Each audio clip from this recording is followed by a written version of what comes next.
Hello दोस्तों, स्वागत है एक नवा विडियो में। आ विडियो में આપણે જોઈશું કે ડીડીસીટી ની એક્ઝામ ના જે આપણે 10 એમસીક્યુ જે છે ફરી આપણે આમાં સોલ્વ કરીશું। જેમ કે ગયા વિડિયો ની અંદર જે છે આપણે 10 એમસીક્યુ જે છે એમાં આપણે સોલ્વ કરેલા આ વિડિયો ની અંદર। બરાબર, આ વિડિયો તમે જો ના જોયો હોય તો એની લિંક તમને ડિસ્ક્રિપ્શન માં આપેલી છે, તમે વિડિયો જોઈ શકો છો। અને પછી તમે જે છે આ પાર્ટ 2 જે છે તમે જોજો। પાર્ટ 1 ની અંદર પણ મેં તમને 10 એમસીક્યુ માં સોલ્વ કરેલા છે। બરાબર, તો આ વિડિયોમાં ફરી આપણે બીજા જે 10 એમસીક્યુ એ સોલ્વ કરીશું, પ્લસ એની સાથે જે છે એનો કન્સેપ્ટ પણ શીખીશું, જેથી કરીને તમને એના ઉપરથી જો બીજા ક્વેશ્ચન પૂછાય તો તમને એમાં આવડે। તો અહીંયા આપણે જે પહેલો એમસીક્યુ જે છે આપણે સોલ્વ કરીએ કે આની અંદર પહેલો એમસીક્યુ એ છે કે ખાલી જગ્યા એક ક્ષેત્રીય બળ છે, એટલે કે ખાલી જગ્યા જે છે ફિલ્ડ ફોર્સ છે। તો ફિલ્ડ ફોર્સ આપણે કોને કહીશું? તો ફિલ્ડ ફોર્સની તમને ખ્યાલ હોવો જોઈએ કોને આપણે જે છે ફિલ્ડ ફોર્સ કહેતા હોઈએ છીએ। તો એની તમને અહીંયા ડેફિનેશન આપી છે કે ભાઈ ફિલ્ડ ફોર્સ કોને કહેવાય? તો કે force that acts at a distance, meaning it doesn't require physical contact between object to exert its influence। મતલબ એ જે ફોર્સ જે છે એ ફોર્સ એવું ફોર્સ કે મતલબ તમને જે છે ને એ ફોર્સ લાગવા માટે એમાં કોન્ટેક્ટની જરૂર પડતી નથી, મતલબ ફિઝિકલ કોન્ટેક્ટ જે છે, બરાબર, એકબીજા મતલબ વસ્તુ, ધારો કે વસ્તુ વચ્ચે ફોર્સ છે તો એ વસ્તુ બંને ટચમાં ના હોય છતાં પણ એની વચ્ચે ફોર્સ લાગે તો એને આપણે કહીશું ફિલ્ડ ફોર્સ। શું કહેવાય? એને ફિલ્ડ ફોર્સ કહેવાય। તો આમાંથી કયું જે છે એ ફિલ્ડ ફોર્સ છે? જેમ કે પહેલું જે છે ગુરુત્વાકર્ષણ બળ, એટલે કે ગ્રેવિટેશનલ જે ફોર્સ છે, તો એ ફિલ્ડ ફોર્સ છે કે નથી? તો જો જે ગુરુત્વાકર્ષણ બળ છે એમાં કોઈ પણ ટચ મતલબ કોન્ટેક્ટ હોતો નથી, ફિઝિકલ કોન્ટેક્ટ હોતો નથી, એ પણ આપણું શું છે ગુરુત્વ જે છે એ ફિલ્ડ ફોર્સ કહેવાય। પછી જે ચુંબકીય બળ છે, જેમ કે બે ચુંબક વચ્ચે કોઈ પણ કોન્ટેક્ટ ના હોય છતાં પણ એના વચ્ચે બળ લાગે છે, તો એ પણ એક ફિલ્ડ ફોર્સ છે। પછી જે વિદ્યુતીય બળ જે છે, બરાબર, તો એ પણ એક જે છે ફિલ્ડ ફોર્સ છે। તો અહીંયા જે છે આપણે બધા જે છે અહીંયા ફિલ્ડ ફોર્સ આપેલા છે, માટે આપણો આન્સર શું થશે? ઉપરોક્ત તમામ। અહીંયા જે બધા જે છે એ તમને એ શું છે મતલબ ફિલ્ડ ફોર્સ છે, એટલે આપણો રાઈટ આન્સર થશે ઉપરોક્ત તમામ। બરાબર, એના પછી નેક્સ્ટ એમસીક્યુ છે કે ભાઈ the work done by the external forces on a system equals the change in ખાલી જગ્યા। એટલે કે જો તમે કોઈ વસ્તુ છે એના પર બાહ્ય બળ લગાડો છો તો કાર્ય સાથે પ્રણાલીમાં ખાલી જગ્યામાં સરખો ફેરફાર થાય છે, તો શેમાં ફેરફાર થશે? તો જે છે આની અંદર તમે ધારો કે કોઈ પણ બાહ્ય ફોર્સ લગાડો છો તો એમાં તમે કાર્ય કરો છો, એની સાથે તમારી જે છે એમાં ગતિ ઉર્જા જે છે એની અંદર સરખો ફેરફાર થાય છે, એટલે કે કાઇનેટિક એનર્જી જે છે એમાં ફેરફાર થશે। બરાબર, તો આપણો અહીંયા જે રાઈટ આન્સર શું થશે? ગતિ ઉર્જા, એટલે કે કાઇનેટિક એનર્જી આપણો રાઈટ આન્સર થશે। તો હવે જે આ જે કાઇનેટિક એનર્જી છે ને એના વિશે થોડું આપણે જોઈએ, જેમ કે એમાં વર્ક છે, પાવર છે અને એનર્જી છે, તો એના વિશે તમને ખ્યાલ નહીં હોય તો હું તમને જે છે એનો થોડો બેઝિક કોન્સેપ્ટ તમને જે છે અહીંયા હું શીખવાડું છું। જેમ કે વર્ક છે, પછી આગળ પાવર વિશે પણ જોઈશું અને એનર્જી વિશે પણ આપણે જોઈએ। તો જેમ કે પહેલાં આપણે જોઈએ વર્ક। તો એ વર્ક શું છે કે કોઈ વસ્તુ છે, તો વર્ક થયું પહેલાં તો કોને કહેવાય? એટલે કે કાર્ય જે છે આપણે થયું કોને કહેવાય? તો જેમ કે કોઈ વસ્તુ છે, એ વસ્તુને તમે એના ઉપર તમે ફોર્સ લગાડો છો। શું લગાડો છો? એના ઉપર તમે ફોર્સ લગાડો છો આ બાજુ, અને એ વસ્તુ જે છે થોડી ખસે છે, એનું કોઈ ડિસ્પ્લેસમેન્ટ એનું થાય છે, એટલે કે તમે એના ઉપર બળ લગાડો છો અને એ વસ્તુ ખસે છે, એનું ડિસ્પ્લેસમેન્ટ થાય છે, તો એને વર્ક થયું કહેવાય। શું થયું કહેવાય? વર્ક થયું કહેવાય। બરાબર, તો અને એ વર્ક જે છે, બરાબર, એ તમારું પોઝિટિવ, નેગેટિવ અથવા ઝીરો પણ હોઈ શકે છે। કઈ રીતનું હોઈ શકે છે? જેમ કે તમે જે દિશામાં ફોર્સ લગાડો છો, જેમ કે તમે વસ્તુ અહીંયા છે, તમે એના પર ફોર્સ આમ લગાડો છો અને એ જે છે વસ્તુ પણ આમ ખસે છે, એક જ દિશામાં છે, તો તમારું પોઝિટિવ થાય। બરાબર, માની લો તમે ફોર્સ જે છે એ તમે આમ લગાડો છો આ દિશામાં, પણ વસ્તુ જે છે, બરાબર, એ આમ ખસે છે, તો નેગેટિવ થાય। અને તમે જો ધારો કે વસ્તુ તમારી જે છે ફોર્સ તમે જે છે તમે આમ લગાડો છો અને એનું ડિસ્પ્લેસમેન્ટ થતું નહીં, સ્થિર જગ્યાએ છે, તો એનું તમારું જે કાર્ય જે છે તમારું ઝીરો થયું કહેવાય। બરાબર, આપણે કહી શકીએ છીએ કે વર્ક જે છે એક સ્કેલર ક્વોન્ટિટી છે, મતલબ કે જે છે કેવી રાશિ છે? અદિશ રાશિ છે। સૂત્ર શું છે ભાઈ વર્ક ફાઇન્ડ કરવા માટેનું? તો W is equal two F into D, એટલે કે ફોર્સ, F એટલે કે ફોર્સ અને ડી એટલે કે ડિસ્પ્લેસમેન્ટ, બરાબર છે, સ્થાનાંતર। તો W is equal two F into D, પરંતુ એફ ઇન્ટુ ડી ક્યારે હોય? જ્યારે તમે જે દિશામાં ફોર્સ લગાડો છો એ દિશામાં તમારું જે સ્થળાંતર થતું હોય, બરાબર છે, મતલબ બંને વચ્ચેનો એંગલ ઝીરો હોય ત્યારે જ। પરંતુ એના વચ્ચે ધારો કોઈ એંગલ છે, બરાબર છે, કે when direction of force and displacement is not same, બરાબર, ત્યારે તમારી ફોર્મ્યુલા યુઝ કરવાનું છે કે W is equal to F into D into cos theta. Cos theta શું છે? કે બંને વચ્ચેનો એંગલ છે, મતલબ તમે ફોર્સ ધારો કે આમ લગાડો છો, ડિસ્પ્લેસમેન્ટ તમે માન લો મતલબ ડિસ્પ્લેસમેન્ટ તમારું આમ થાય છે, બરાબર, ફોર્સ તમે આમ લગાડો છો, તો એના વચ્ચે જે એંગલ બનશે એ એંગલ આપણે કહીશું કોસ થીટા। એ છે એ શું થશે? તો એસઆઈ યુનિટ તમે એનો ફાઇન્ડ કરશો, જેમ કે ફોર્સ છે ન્યૂટન થાય એનું, અને જે ડિસ્પ્લેસમેન્ટ છે એનું મીટરમાં તમે એ રીતનું કરશો તો એનો આન્સર આવશે ન્યૂટન મીટર અને એને આપણે શું કહી શકીએ, જૂલ કહી શકીએ છીએ, બરાબર છે. અને 1 જૂલ જે છે એ 10⁷ જેટલી અર્ગ બરાબર થશે, બરાબર છે. અને એનું જે સીજીએસ યુનિટમાં જોવું હોય છે વર્કનો સીજીએસ યુનિટ, તો તમે એમાં શું થશે તો એનો થાય છે ડાઇન ઇન્ટુ સેન્ટીમીટર, બરાબર. અને 10⁵ ડાઇન બરાબર 1 ન્યૂટન થાય છે. એ આપણે જે છે ગયા વિડીયોમાં મેં તમને એમાં સમજાવેલું છે, એટલે હું તમને આમાં એનું ડિટેલમાં નહીં સમજાવું, બરાબર છે. કે ભાઈ 10⁵ એટલે કે 1,00,000 ડાઇન બરાબર 1 ન્યૂટન થાય. એ તમને કન્વર્ઝન જે છે એના વચ્ચે એનો તમને એક MCQ પૂછાઈ શકે છે અને પૂછાઈ ગયેલો છે, એટલે તમે ખાસ જોજો. જે આપણે પાર્ટ 1 હતો એ. તો આ થઈ ગયું તમારું આપણું વર્ક વિશે. નેક્સ્ટ જોઈએ એનર્જી વિશે, કે ભાઈ એનર્જી કોને કહેવાય. તો એનર્જી એટલે કે કાર્ય કરવાનો જે કેપેસિટી ઓફ ડુઈંગ વર્ક, એટલે કાર્ય કરવાની ક્ષમતા. ભાઈ તમે કેટલું કાર્ય કરી શકો છો, તમારી કેપેસિટી શું છે, બરાબર છે. તો એને આપણે શું કહીશું, એનર્જી કહેવાય. એટલે કે એનર્જી એટલે કે the capacity of doing work. અને એનર્જી કેવી રાશિ છે, એટલે કે અદિશ રાશિ છે, મતલબ કે સ્કેલર ક્વોન્ટિટી છે, એની કોઈ ડાયરેક્શન હોતી નથી, ઓનલી મેગ્નિટ્યુડ હોય છે, એટલે એને આપણે કહીશું અદિશ રાશિ છે. એનો યુનિટ શું છે ભાઈ, એનો યુનિટ પણ જૂલ છે, બરાબર. પછી આમાં જે છે જેમ કે 1000 જૂલ બરાબર 1 કિલો જૂલ થાય, એ તો તમને ખબર હશે, બરાબર છે. ભાઈ 1000 જૂલ બરાબર આપણે 1 કિલો જૂલ કહેતા હોય છે. જેમ કે માની લો 1000 મીટર છે, તેને આપણે શું કહીશું, 1 કિલોમીટર, એ રીતનું કે ભાઈ 1000 જૂલ બરાબર 1 કિલો જૂલ. અને 1 કેલરીમાં કેટલું આવે, 4.18 જૂલ આવે, બરાબર. તો આ જે છે કન્વર્ઝન છે, 1-2 તમે અહીંયામાં યાદ રાખી શકો છો, બરાબર. તો આ થઈ ગયું આપણું એનર્જી. નેક્સ્ટ જોઈએ આપણે જે છે એનર્જીનું, એમાં ફોર્મ્સ ઓફ એનર્જી, મતલબ એનર્જીના પ્રકાર. તેમાં પહેલું આપણે જોઈએ કાઇનેટિક એનર્જી, કે ભાઈ કાઇનેટિક એનર્જી કોને કહેવાય, એટલે કે ગતિ ઉર્જા કોને કહેવાય. તો જે ગતિના લીધે જે એનર્જી હોય, બરાબર છે, ગતિના લીધે એનર્જી આપણને જો મળતી હોય તો એને આપણે કહીશું કાઇનેટિક એનર્જી, એટલે કે ગતિ ઉર્જા. ગતિ ઉર્જાનું સૂત્ર શું છે, ગતિ ઉર્જાનું સૂત્ર છે 1/2, એટલે કે 1/2 ગુણ્યા m ઇન્ટુ v સ્ક્વેર. શું છે, 1/2 mv સ્ક્વેર. m એટલે કે માસ અને v એટલે કે વેલોસિટી, બરાબર છે, જે મીટર પર સેકન્ડમાં હોય, બરાબર. તો એનો વર્ગ છે, એટલે કે 1/2 mv સ્ક્વેર જે છે એ આપણું કાઇનેટિક એનર્જીનું સૂત્ર છે. એનો યુનિટ શું છે ભાઈ કાઇનેટિક એનર્જીનો, એનો પણ શું થશે, જૂલ, બરાબર. એનર્જીનો એકમ શું છે, જૂલ, બરાબર. એટલે કાઇનેટિક એનર્જીનો પણ જે છે યુનિટ થશે જૂલ. આ તમારે જે છે યાદ રાખવાની જરૂર નથી, એ ડાયમેન્શનલ ફોર્મ્યુલા છે, બરાબર. પછી જે છે પોટેન્શિયલ એનર્જી આવે, કે ભાઈ એક આવે કાઇનેટિક એનર્જી. જો અલગ અલગ ઉર્જા હોય, બરાબર છે, જેમ કે ઇલેક્ટ્રિકલ એનર્જી છે, મિકેનિકલ એનર્જી છે, પોટેન્શિયલ એનર્જી છે, કાઇનેટિક એનર્જી છે. તો ઘણી બધી જે ઉર્જાનો પ્રકાર છે, પરંતુ આ ઇમ્પોર્ટન્ટ છે. જેમ કે કાઇનેટિક એનર્જી થઈ ગયું, હવે આપણે જોઈએ પોટેન્શિયલ એનર્જી. તો તમે જે છે ડિપ્લોમાની અંદર પણ ક્યાંક ને ક્યાંક વર્ડ સાંભળ્યો હશે, પોટેન્શિયલ એનર્જી, કે ભાઈ એના જે પોટેન્શિયલ એનર્જી કોને કહેવાય, કે એના આકારના લીધે, એના કદના લીધે જે, અથવા એની પોઝિશનના લીધે જે એનર્જી હોય એને આપણે કહીશું એની પોટેન્શિયલ એનર્જી. એટલે કે આકારમાં પરિવર્તન અથવા તેની સ્થિતિના કારણે જે ઉર્જા હોય એને આપણે કહીશું એની પોટેન્શિયલ એનર્જી, બરાબર. એનું સૂત્ર શું છે કે પોટેન્શિયલ એનર્જી બરાબર mgh. શું છે, mgh, બરાબર. m શું છે, માસ છે. g શું છે, ગ્રેવિટેશનલ જે આપણું g આવે, બરાબર છે, એ છે. અને h શું છે, એ હાઇટ છે, બરાબર છે. તો જીની વેલ્યુ શું થાય, 9.8 મીટર પર સેકન્ડ, બરાબર. તો એ તમારે મીટર પર સેકન્ડ સ્ક્વેર, બરાબર છે. તો એ mgh આવે, બરાબર. તો પોટેન્શિયલ એનર્જી બરાબર એનું સૂત્ર શું છે, mgh, બરાબર. પછી મિકેનિકલ એનર્જી કોને કહેવાય, તો કે kinetic energy plus potential energy બંનેનો સરવાળો, એને આપણે કહીશું મિકેનિકલ એનર્જી. તો કન્ઝર્વેશન ઓફ એનર્જીનો જે નિયમ છે શું કહે છે કે ભાઈ તમે કોઈ પણ જે ઉર્જા જે છે તમે એને ઉત્પન્ન કરી શકતા નથી અને એને નષ્ટ પણ કરી શકતા નથી. તમે સિમ્પલ જે છે તમે એને એક ફોર્મમાંથી, એટલે કે એક રૂપમાંથી તમે બીજા રૂપમાં એને ચેન્જ કરી શકો છો. એને નષ્ટ કરી શકાતી નથી અને એને પેદા પણ કરી શકાતી નથી.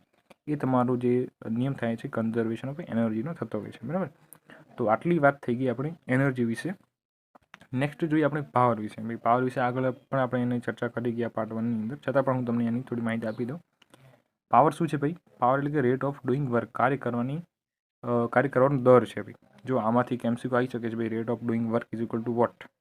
તો રેટ ઓફ ડુઈંગ વર્ક એટલે કે પાવર થાય. પેલું જે એનર્જી હતી એ શું હતું, એનર્જી હતી એ the capacity of doing work, કાર્ય કરવાની ક્ષમતા હતી. જ્યારે આ શું છે, આ છે કે ભાઈ રેટ ઓફ ડુઈંગ વર્ક, તમે કામ કેટલા દરથી કરો છો ભાઈ, એ ઇમ્પોર્ટન્ટ છે, બરાબર છે. એટલે એને કહેવાય પાવર. પાવર એટલે કે વર્ક અપોન ટાઈમ, તમે કેટલું કાર્ય કેટલા ટાઈમમાં કરો છો. એટલે કે કાર્યનો એકમ શું છે ભાઈ, જૂલ, તો જૂલ. ટાઈમનો એકમ શું છે, સેકન્ડ, તો સેકન્ડ. એટલે જૂલ પર સેકન્ડ, અથવા એને કહીશું વોટ. એનો SI યુનિટ શું થશે પાવરનો ભાઈ, વોટ છે. આની અંદર જે છે આ રાશિ કેવી છે, અદિશ રાશિ છે, એમાં કોઈ એમાં ડાયરેક્શન હોતી નથી, ઓનલી એને મેગ્નિટ્યુડ હોય છે. એટલે આપણે જે પાવર જે છે એ કેવી છે, અદિશ રાશિ છે, એટલે કે સ્કેલર ક્વોન્ટિટી છે. બરાબર. તો આ વાત થઈ ગઈ જે છે વર્ક, એનર્જી અને પાવર વિશે. જે એક ક્વેશ્ચન જોઈએ આમાં કે ભાઈ એક અવરોધ સાથે 6 વોલ્ટની બેટરી જોડેલ છે, સર્કિટમાંથી પસાર થતો પ્રવાહ 0.4 મિલિએમ્પિયર હોય તો અવરોધનું મૂલ્ય શું થશે? આ તમારો જે ક્વેશ્ચન જે છે એ બેઝિક ઇલેક્ટ્રિસિટીમાંથી છે કે ભાઈ એક બેટરી છે 6 વોલ્ટની, એની સાથે તમે જે છે એક અવરોધ જોડ્યો છે એની અંદરથી, જેમાં કરંટ જે છે 0.4 મિલિએમ્પિયર ફ્લો થાય છે. તો એ અવરોધનું માન કેટલું હશે? બરાબર. તો એની અંદર સૂત્ર કયું લાગશે? ભાઈ જે ઓમનો નિયમ છે V = I/R, તો એમાંથી જે છે આ દાખલો આવે છે. બરાબર. તો એનું આપણે પહેલાં થોડું ઓમનો જે નિયમ છે એના વિશે હું તમને માહિતી આપું, જેથી તમને ખબર પડશે કે દાખલો કઈ રીતનો ગણો. એનું મેં તમને સોલ્યુશન તો પૂરું આપેલું છે, હું તમને સમજાવું છું, પરંતુ એના પહેલાં આપણે એનો કન્સેપ્ટ જે છે એકવાર શીખી લઈએ. તો અહીંયા જો ઓમનો નિયમ છે કે ભાઈ ઓમનો નિયમ શું કહે છે, બરાબર. તેનું પહેલાં તમે સિમ્પલ સૂત્ર એનું યાદ રાખો કે ભાઈ V = I/R એ ઓમનો નિયમ છે, જેમાં V શું છે? ભાઈ V એટલે કે વોલ્ટ છે, I એટલે કે કરંટ છે, અને R એટલે કે રેઝિસ્ટન્સ છે. રેઝિસ્ટન્સ શેમાં હોય? ઓમમાં. કરંટ શેમાં હોય? એમ્પિયરમાં. અને વોલ્ટ જે છે એ શેમાં હોય? વોલ્ટેજમાં હોય. બરાબર. એટલે વોલ્ટેજ શેમાં હોય? વોલ્ટમાં હોય. બરાબર. એટલે એ સિમ્પલ સૂત્ર છે ભાઈ V = I/R. હવે V = I/R તો ખાલી તમારે યાદ રાખવાનું છે. આમાંથી તમને જે પણ ફાઇન્ડ કરવાનું કે તમારે ફાઇન્ડ કરી દેવાનું. કઈ રીતનું? જેમ કે તમને અહીંયા તમને શું જે છે ફાઇન્ડ કરવાનું કીધું છે? અવરોધ. તો જો તમારે રેઝિસ્ટન્સ ફાઇન્ડ કરવો છે તો તમે આરને તમે શું બનાવી દો? કરતા બનાવી દો, અને V તમારો એમ થશે, આ રીતનું આવશે, અને I તમારો એના નીચે જતો રહેશે. એટલે તમે ખાલી જે છે આ સૂત્ર યાદ રાખો, અને આમાંથી તમને જે પણ ફાઇન્ડ કરવાનું કે એને તમારે કરતા બનાવી દેવાનું. બાકીનું ઇક્વેશન તમારે જે છે એ મૂકી દેવાનું, જેમ થતું હોય એ રીતનું. બરાબર. જેમ કે તમને અહીંયા વોલ્ટેજ ફાઇન્ડ કરવાનું કે તો તમારે શું કરવાનું? આનો સૂત્ર એમ જ આવશે કે ભાઈ તમારે અહીંયા જે છે એ કરંટની વેલ્યુ લખી દેવાની, અને રેઝિસ્ટન્સનું તમારે એ સમયે વોલ્ટેજ આવી જાય. પછી કરંટ ફાઇન્ડ કરવો છે તો તમારે શું કરવાનું? ભાઈ વોલ્ટેજ ભાગ્યા રેઝિસ્ટન્સ કરી દેવાનું. તમને રેઝિસ્ટન્સ ફાઇન્ડ કરવાનું કે તો તમારે વોલ્ટેજ અપોન જે છે કરંટ કરી દેવાનું. એટલે સિમ્પલ આ સૂત્ર યાદ રાખવાનું, ભાઈ V = I/R. બરાબર. વોલ્ટેજ ફાઇન્ડ કરવાનું કે કરંટ ફાઇન્ડ કરવાનું કે રેઝિસ્ટન્સ ફાઇન્ડ કરવાનું કે તમારે આનું જે છે સૂત્ર આ રીતનું જે છે તમારે ફેરવીને એમાં વેલ્યુ સિમ્પલ પુટ કરી દેવાની. તમને જે છે એનું તમને આન્સર એનો મળી જાય. બરાબર છે. તો આ જે છે આટલા જે છે સૂત્ર તમારે સિમ્પલ એક જ યાદ રાખવાનું છે, ભાઈ V = I/R. બરાબર. તો અહીંયા તમને શું પૂછ્યું છે કે અહીંયા તમને રેઝિસ્ટન્સ પૂછ્યો છે, ભાઈ અવરોધ શું છે? તો હાલ આપણે જોયું ભાઈ રેઝિસ્ટન્સનું સૂત્ર શું છે? R = V/I. બરાબર. તો વોલ્ટેજ કેટલા આપેલા છે? વોલ્ટેજ તમને અહીંયા કીધું છે 6 વોલ્ટ. તો અહીંયા તમે લખ્યા 6 વોલ્ટ. બરાબર. પછી અહીંયા તમને કરંટની વેલ્યુ આપી છે, શું કીધું છે? 0.4 મિલિએમ્પિયર. હવે જો અહીંયા તમને જે મિલી આપી છે ને, મિલિએમ્પિયરમાં આપ્યો છે કરંટ, એ જ તમારો અહીંયા મેઇન પ્રોબ્લેમ છે કે ભાઈ મારે મિલીમાં જે છે એ મિલીમાં આપેલો છે ને, એને તમારે પહેલાં તો એને સિમ્પલ તમારે એમાં જે આપણે SI યુનિટ જે છે એમાં તમારે ફેરવવાનું થાય. તો એ મિલીને મતલબ તમારે હટાવવાના હોય છે. મિલીની જગ્યાએ તમારે શું કરવાનું? 10⁻³ મૂકી દેવાનું. એ તમને ખબર હશે ભાઈ મિલી છે તો 10⁻³ થાય. બરાબર. જેમ કે મેગા હોય તો શું થતું હોય છે? 10⁻⁶. બરાબર છે. પછી કિલો તો 10⁻3. તો મિલી શું છે? 10⁻³ છે. માઇક્રો હોય તો 10⁻⁻6 આવે. એ તમને ખ્યાલ હશે. બરાબર. તો જે છે તારો ખ્યાલ ના હોય તો હું તમને અલગ ફરી વિડીયોમાં સમજાવીશ. બરાબર. તો તમે શું કરશો? અહીંયા જે કરંટની વેલ્યુ છે 0.4 એ 0.4 એમની જગ્યાએ તમે શું લખ્યું?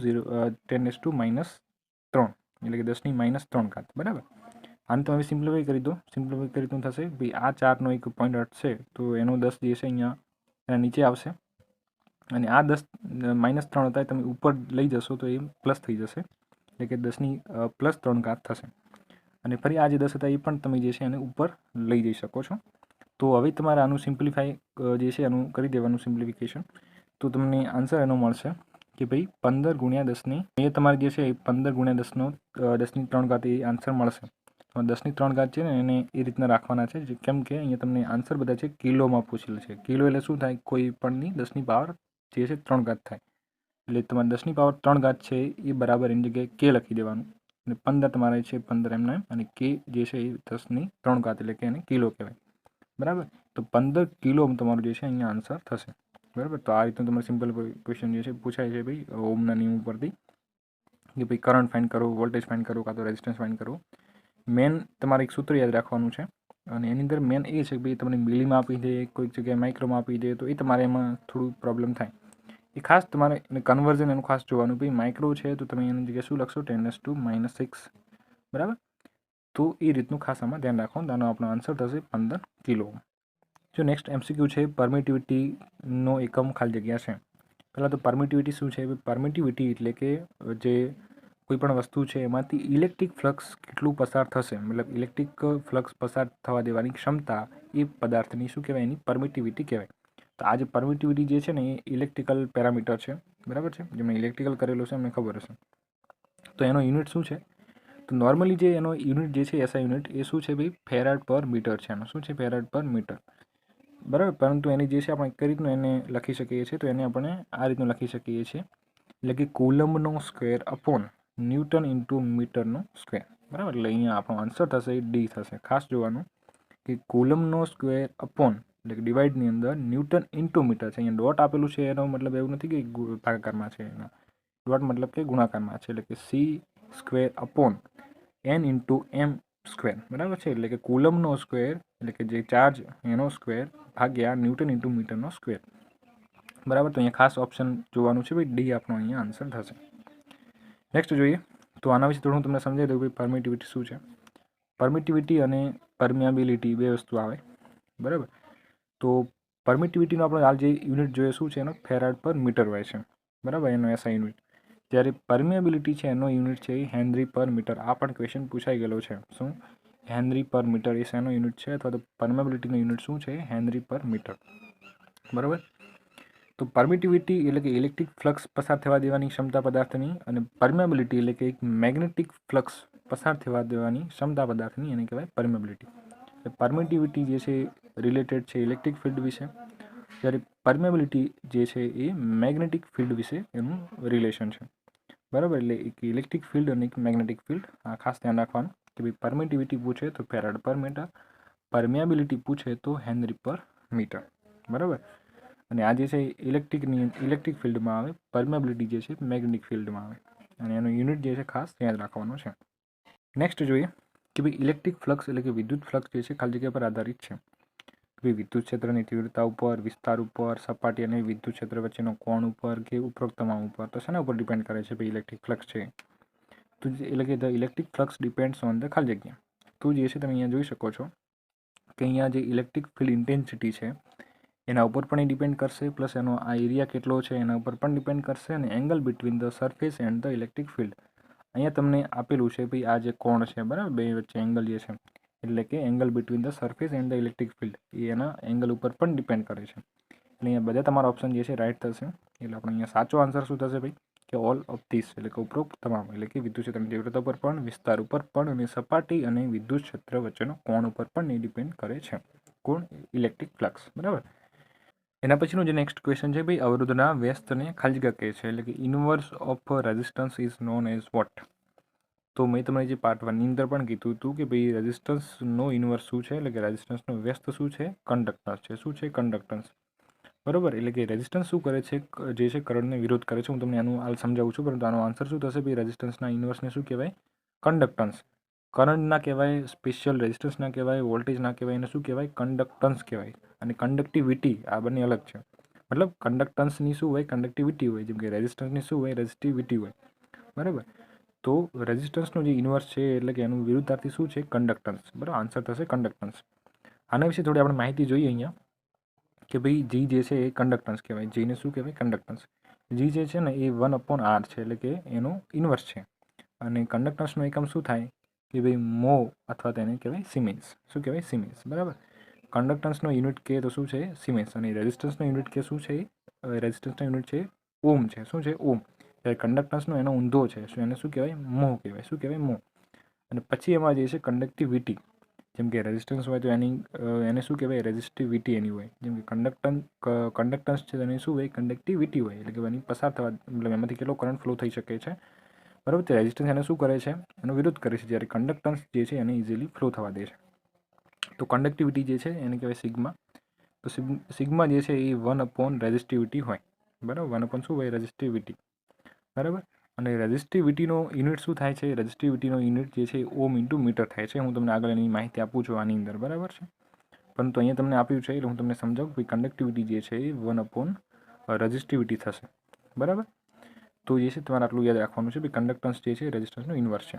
રેઝિસ્ટન્સ વિશે પણ થોડું જોઈ લઈએ. તો રેઝિસ્ટન્સ શું છે હું તમને સિમ્પલ લેંગ્વેજમાં સમજાવું કે જેમ કે આપણે માની લો આપણે હાઈવે પર જઈ રહ્યા છે બસમાં ગમે તેમાં, તો જેમ કે કોઈ સ્પીડ છે આપણે જઈ રહ્યા છીએ, ધારો કે જ્યારે વચ્ચે બમ્પ આવે છે ત્યારે આપણે શું કરીએ છીએ ભાઈ બસ ધીમી થઈ જાય છે, એટલે કે આપણે સ્પીડ એને નોર્મલી છે મતલબ આપણે એને હળવી કરવી જ પડે સ્પીડને. તો કેમ કે વચ્ચે તમારે બમ્પ આવે છે એટલે વચ્ચે શું આવી ગયો, અવરોધ આવી ગયો કે જ્યાં તમારે સ્પીડ જે છે એને સ્પીડને ઘટાડી દે છે. તો એ રીતનું જે છે આપણે ઇલેક્ટ્રિક સર્કિટની અંદર એક રેઝિસ્ટન્સ છે કે કરંટ ફ્લો જેવો મતલબ થતો હોય છે એમાં, તો એમાં એ અવરોધ પેદા કરે છે અને કરંટનો વિરોધ કરે છે, મતલબ એ કરંટને ધીમો પાડે છે. બરાબર, એટલે કે ઇલેક્ટ્રિક કરંટના વહનનો વિરોધ કરવાના પદાર્થનો ગુણધર્મ એને શું કહેવાય, રેઝિસ્ટન્સ. અને એને ઓમમાં માપવામાં આવે છે, એનો એકમ શું છે, ઓમ છે. બરાબર, અને એનું સૂત્ર છે ભાઈ R is equal to rho L by A. શું છે, rho L by A. Rho શું છે, પદાર્થનો વિશિષ્ટ પ્રતિરોધ, એટલે કે એનું સ્પેસિફિક રેઝિસ્ટન્સ કહેવાય, એને ઓમ મીટરમાં એને મેઝર કરવામાં આવે. પછી એલ શું છે, અહીંયા વાહકની લંબાઈ છે ભાઈ, વાયર કેટલો લાંબો છે મીટરમાં.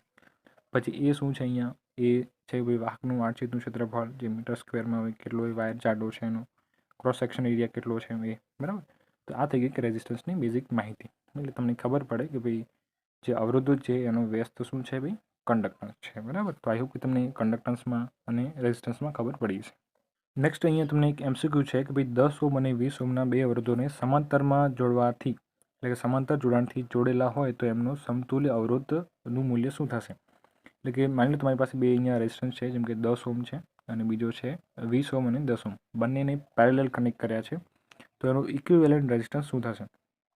તો જ્યારે આ ટાઈપનું જે છે ક્વેશ્ચન આવશે, સિરીઝ અને પેરેલલનું તમારે ખાસ તમારે એને સમજી લેવાનું. એનો 1 થી 2 એમસીક્યુ તમને જોવા મળશે જ પેપરની અંદર, એટલે ખાસ બહુ ઇમ્પોર્ટન્ટ છે, મોસ્ટ ટાઈમ ક્વેશ્ચન છે. બરાબર, તમને અહીંયા જે છે કોઈ પણ બીજી વેલ્યુના 2 આપી દેશે, તો તમારે એને ફાઇન્ડ કરવાનું રહેશે. તો બંને રેઝિસ્ટન્સ પેરેલલમાં કનેક્ટ કરેલા છે, એનો ઇક્વિવેલન્ટ રેઝિસ્ટન્સ ફાઇન્ડ કરવો છે. તો પેરેલલમાં જ્યારે રેઝિસ્ટન્સ હોય તો એનું કઈ રીતનું ફાઇન્ડ કરવું, એનું ઇક્વિવેલન્ટ રેઝિસ્ટન્સ. એનું સૂત્ર શું છે ભાઈ, કે ભાઈ 1/R ઇક્વિવેલન્ટ બરાબર, અહીંયા કેટલા રેઝિસ્ટન્સ છે, 2 છે, એટલે આપણે શું કહીશું, 1/R1 પ્લસ 1/R2 એ રીતનું કરીશું. પછી શું કરીશું, બંનેની વેલ્યુ પુટ કરી દીધી ભાઈ, 1/10 અને 1/20. પછી અહીંયા 10 અને આ જે 20 હતો એનું આપણે શું કર્યું, એનો એલસીએમ લીધો. બરાબર, ભાઈ નીચે 20 એનો એલસીએમ આવી ગયો. તો આને 20 બનાવવા માટે મારે ઉપર 2 થી મલ્ટીપ્લાય કરવું પડે, અને અહીંયા જે છે મારે 20 છે જ, તો ઉપર શું થશે, 2 + 1 અને નીચે 20 થશે, એટલે કે ઉપર 3 સરવાળો 3 થઈ ગયો અને 3/20 થઈ ગયું. આ જે છે 1 આ નીચે હતું આર ઇક્વિવેલન્ટ, એને તમે ઉપર લઈ જાઓ એટલે તમારો આ સંખ્યા પણ જે છે એની ઉલટી થઈ જશે. જેમ કે 3/20 હતી તો એ તમારી 20/3 થઈ જશે. 20/3 કરો તમારો આન્સર આવશે 6.666 એવું આવશે. તો એ તમારો આન્સર થઈ ગયો ભાઈ, 6.6 તમારો આન્સર થાય. તો આ રીતનું તમારે જે છે પેરેલલ ફાઇન્ડ કરવાનું કહે તો તમારો આ રીતનું તમે ઇક્વિવેલન્ટ ફાઇન્ડ કરી શકો છો. જ્યારે આ બંને જો ધારો કે સિરીઝમાં હોત તો શું થાત, બંનેનું સિમ્પલ એડિશન થઈ જતું, 10 + 20 એટલે કે સીધો 30. ક્યારે થાય, સિરીઝમાં ત્યારે.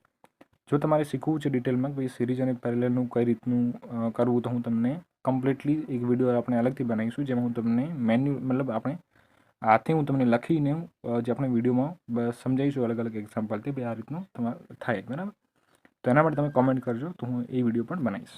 નેક્સ્ટ આપણે જે અહીંયા એમસીક્યુ જોયું કે ભાઈ the unit of capacitance is ખાલી જગ્યા, કે ભાઈ કેપેસિટન્સ જે છે એનો યુનિટ શું થાય.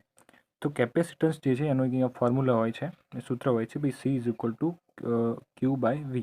બરાબર, તો અહીંયા C શું છે, C કેપેસિટન્સ છે, Q શું છે, ઇલેક્ટ્રિક ચાર્જ જેને આપણે કુલમ્બમાં મેઝર કરીએ છીએ, પછી V એટલે કે વોલ્ટેજ. બરાબર, તો C is equal two Q/V તમારે યાદ રાખવાનું છે. આ તમને શું પૂછ્યું છે, કેપેસિટન્સ પૂછ્યું છે, તો તમારે C ને કરતા બનાવો, અને અહીંયા શું થશે, Q/V. તો અહીંયા તમને કયો ઓપ્શન જે છે Q/V દેખાય છે, તો અહીંયા C આપણને આપેલું છે ભાઈ, Q/V. બરાબર, જો તમને પૂછે અહીંયા ધારો કે Q આપેલું હોય, તમારે શું કરવાનું, C × V કરી દેવાનું, અથવા V ઇઝ ઇક્વલ ટુ તમે શું કરી શકો, Q/C કરી શકો. તો આને મતલબ તમે ફેરવીને તમે એનો જે છે સૂત્ર બનાવી શકો છો. પણ બેઝિક તમારે યાદ રાખવાનું, C is equal two Q/V થાય. અહીંયા શું પૂછ્યું છે, કેપેસિટન્સ પૂછ્યું છે, એટલે C ને તમે કરતા બનાવો, શું થશે, Q/V. Q/V આપણો આન્સર થશે. તો દોસ્તો જે છે આપણે આટલું રાખીએ, પછી નેક્સ્ટ વિડીયોમાં હું તમને જે છે આ બધો જે ટેમ્પરેચર અને હીટ વિશે જે ક્વેશ્ચન છે હું તમને સમજાવીશ, કેમ કે એમાં જે છે તમારે એમાં થોડી થિયરી પણ એમાં મતલબ કન્સેપ્ટ તમારો ક્લિયર કરવો પડશે. તો આ જે છે ઓલરેડી આપણું કન્ટેન્ટ તૈયાર છે, તો નેક્સ્ટ પાર્ટમાં હું તમને એ સમજાવીશ, કેમ કે આમાં પછી સમજાવીશું તો વિડીયો બહુ લોંગ થઈ જશે. આગળનું જે બધું જે છે નેક્સ્ટ વિડીયોમાં આપણે કવર કરીશું. બરાબર, કેમ કે હું તમને અહીંયા કન્સેપ્ટ શીખવાડું છું એટલે થોડો વિડીયો લોંગ થઈ જાય છે, પરંતુ આ તમને જે કન્સેપ્ટ જે છે તમને એક્ઝામમાં કામ આવશે. કેમ કે જો તમે કન્સેપ્ટ શીખેલા હશે તો એના ઉપરથી તમને કોઈ પણ જેવું એના રિલેટેડ પૂછશે એક્ઝામ્પલ તો તમને એનું આવડશે. અને આ જ વિડીયો જે છે તમે તમારા મિત્રો સુધી પણ શેર કરજો, કેમ કે આ એકદમ ફ્રી ઓફ કોસ્ટ છે, બરાબર. એટલે તમારા મિત્રો સુધી પણ તમે શેર કરી શકો છો, એટલે એમને પણ જે છે એક્ઝામમાં સારા માર્ક્સ આવે તો એમને પણ એક સારી કોલેજમાં એડમિશન મળે. અને સબસ્ક્રાઈબ કરી શકો છો એટલા માટે, કેમ કે તમને આટલું બધું જે ફ્રી ઓફ કોસ્ટ મળે છે તો તમે એક સબસ્ક્રાઈબનું કામ જે છે કરી શકો છો, જેથી અમને પણ જે છે મોટિવેશન મળે, બરાબર. તો આઈ હોપ કે તમને વિડીયો સરસ લાગ્યો હશે, તો ચેનલને સબસ્ક્રાઈબ ખાસ કરી લેજો, તમારા મિત્રો સુધી વિડીયો શેર પણ કરજો. તો મળીએ નેક્સ્ટ વિડીયોમાં. ત્યાં સુધી જય હિન્દ.